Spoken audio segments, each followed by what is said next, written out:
আজ ৮ই মার্চ নারীর অধিকার, সমতা এবং ক্ষমতায়নের বার্তা নিয়ে মেহেরপুর, পিরোজপুর সহ সারা দেশে পালিত হচ্ছে আন্তর্জাতিক নারী দিবস। সরকারি বেসরকারি বিভিন্ন সংগঠন আয়োজন করেছে র্যালি, আলোচনা সভা ও সাংস্কৃতিক অনুষ্ঠান। নারীর অগ্রগতি যেমন উদযাপন করা হচ্ছে, তেমনই তুলে ধরা হচ্ছে এখনও বিদ্যমান নানা চ্যালেঞ্জ ও প্রতিকূলতা। নারীর অধিকার, সমতার অঙ্গীকার এই প্রতিপাদ্যকে সামনে রেখে দেশের বিভিন্ন জেলায় পালিত হচ্ছে আন্তর্জাতিক নারী দিবস। রাজধানী ঢাকাসহ বিভাগীয় শহরগুলোতে সকালে বের করা হয় বর্ণাঢ্য র্যালি।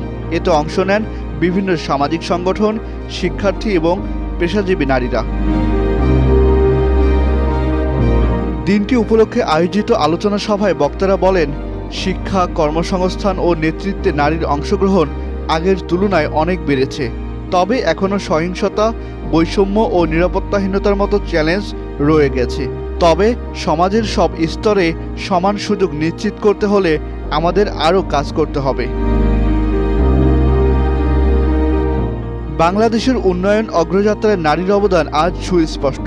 গার্মেন্টস শিল্প থেকে শুরু করে শিক্ষা, চিকিৎসা, প্রশাসন প্রতিটি ক্ষেত্রেই নারীরা গুরুত্বপূর্ণ ভূমিকা রাখছেন।